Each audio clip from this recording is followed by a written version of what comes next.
நாங்கள் ஒரு 155 வரிகாரங்க. அந்த ஊரில் ஒரே சமுதாயமாக ஒற்றுமையாக இருந்து வாழ்ந்து வருகிறோம். இதில் நான் என் தாத்தா காலத்துலேருந்து எங்கள் பரம்பரை அந்த இந்த ஊரில் தான் குடியிருந்து வருகிறோம். இதில் வந்து ஒரு 83 ஆண்டில் 1983 இலவச பட்டாங்கிறது வந்து ஒரு 36 வரைக்கும் எங்கள் ஊரில் கிராமத்தில் கொடுத்தாங்க. இதை ஒரு தனிநபர் பேச்சிமுத்துங்கிறவர் வந்து ஆக்கிரமணம் பண்ணி வச்சுருந்துருக்காரு.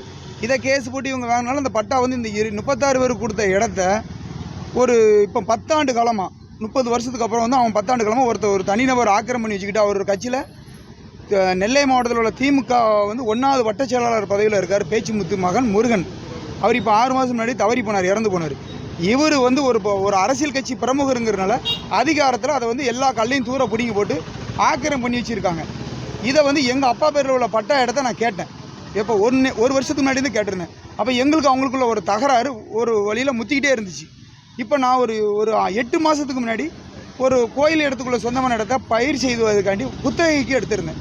ஒரு 2 ஏக்கரை குத்தகைக்கு நான் டேரெக்டாக மடத்திலே போய் அந்த தனிப்புற ஆதனத்துக்கு உட்பட்ட அதிகாரிகிட்ட போய் பேசி நான் எடுத்திருக்கேன். இதை வந்து தனிநபர் ஒரு நபர் வந்து இளையராஜாங்கிறவன் ஒரு இரும்பு கடை வைக்கிறதுக்காண்டி 20 லட்சம் ரூபாய்க்கு அதை கிரையம் பேசியிருக்கான். அவங்க நான் கிரையத்துக்கு வந்து கோயில் சொத்தை நாங்கள் கொடுக்கக்கூடாது, சட்டத்தில் இடம் கிடையாது. பயிர் வைக்கணுமா, குத்தகைக்கு நான் தாரேன், நீ வந்து வெளியூருக்காரனுக்கு போட்டு கொடுக்கணும்னு சொன்னனால அவங்க அதை போட்டு கொடுக்கல. அவன் 20 லட்சம் ரூபாய்க்கு எப்படின்னா 2 லட்ச ரூபா மட்டும் கொடுத்துக்கிட்டு இதுக்கு முன்னாடி ஒருத்தவங்க குத்தகைக்கு பயிர் வச்சவங்கள அவங்க அனுமதி இல்லாமல் போய் இவன் முடிக்க போனாலும் அவங்க கொடுக்க மாட்டேன்ட்டாங்க.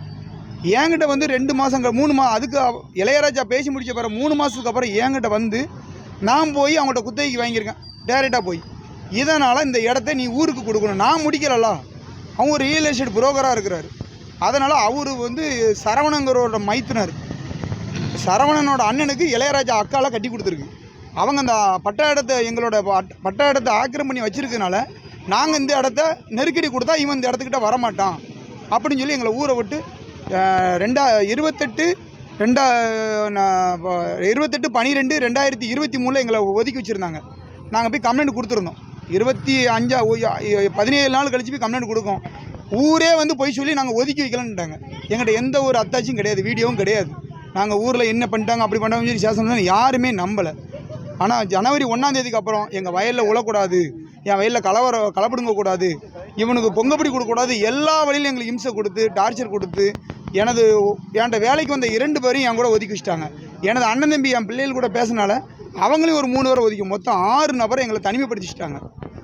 கடையில் போய் ஜாமான் வாங்கக்கூடாது, ஜாமான் வாங்கினாலும் கடைக்காரன்கிட்ட பேசக்கூடாது. என்னோட அப்பாவோட தங்கச்சி தான் கடை வச்சுருக்காங்க. பிள்ளைகளுக்கு ஜாமான் கொடுத்தாலும் நீ நின்று பேசக்கூடாது, உனக்கு என்ன இருக்குது, எவன் பேசுகிறானோ அவனுக்கு 10,000 தெண்டம்.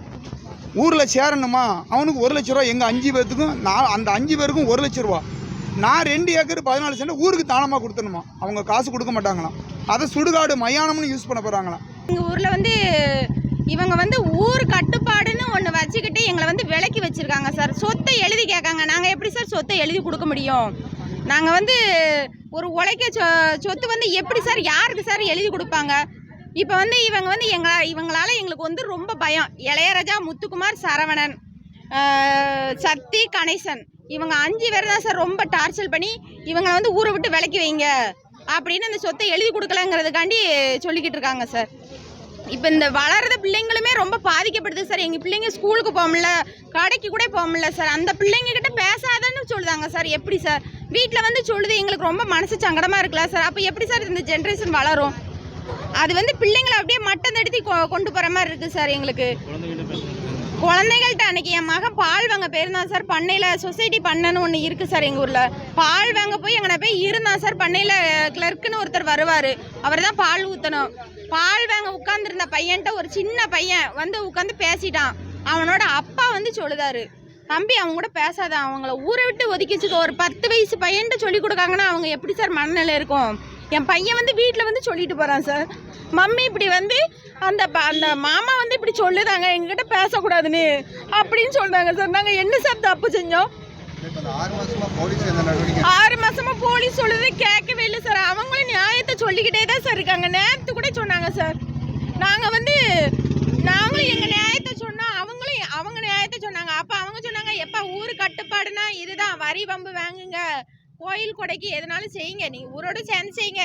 தெண்ட பணம் வாங்குதோ, காலில் விழுந்து மன்னிப்பு கேட்குதோ யாருக்கும் எந்த சட்டமும் கிடையாது, கோர்ட்டை தவிர அப்படின்னு இன்ஸ்பெக்டர் சொன்னார் சார்.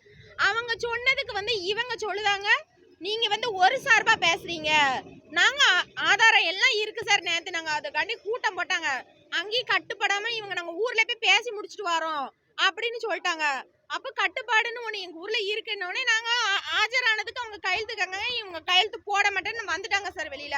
நாங்க எங்க உங்களுக்கு பெட்டிஷன் அடிக்கமோ இன்ஸ்பெக்டருக்கே பெட்டிஷன் அடிக்க போறேன்னு சொல்லிட்டாங்க சார். யாருமே பேச மாட்டாங்க சார். என் தம்பி இவங்க என் தம்பி தான் சார் எங்க வீட்டுக்காருக்கு, அவங்க பொண்ணு எனக்கு மகா தான் சார். ஜாமா கொடுக்கலாம் ஆனா பேசக்கூடாதுங்க சார். அவங்க எனக்கு பெரியமா சார், எப்படி சார் பேசாம இருப்பாங்க? ஒரு உடம்பு சரியில்லை ஹாஸ்பிட்டல் போனா எப்படி சார் நாங்க பேசாம இருக்க முடியும்? அவங்க ரொம்ப டார்ச்சர் பண்ணாங்க சார். இந்த 5 பேர் தான் சார் எங்களை ரொம்ப கொடுமை பண்ணாங்க. அதான் ஆள் சேர்த்து என்ன சார் கலெக்டர்கிட்ட எங்களுக்கு நியாயம் கேட்டுதாங்கன்னு கொடுத்துருக்கோம் சார். இது ஊரை விட்டு ஒதுக்கிக்கு எந்த சட்டத்துல சார் இருக்கு? தீண்டாமை தடுப்பு சட்டம் மாதிரி இருக்கு சார். எங்களுக்கு இன்னும் எவ்வளவோ வளர்ந்துட்டு பொருளாதாரம் இன்னும் வளர்ந்துட்டு அப்படிங்கும்போது இவங்க இன்னும் இதை தான் பண்ணிக்கிட்டு இருக்காங்க. இன்னும் நாங்கள் அதை தான் பண்ணுவோன்னு ஸ்டேஷன்லேயே சொல்லிட்டு வந்துட்டாங்க சார். அப்போ நாங்கள் என்ன சார் செய்ய முடியும்? அதுக்காக தான் சார் கலெக்டர் ஆஃபீஸ்க்கு வந்துட்டோம். இன்ஸ்பெக்டர்கிட்டே சொல்லி தச்சநல்லூர் ஸ்டேஷன்லேயே அவங்க கேட்க மாட்டாங்கும் போது நாங்கள் இங்கே தானே சார் வர முடியும்.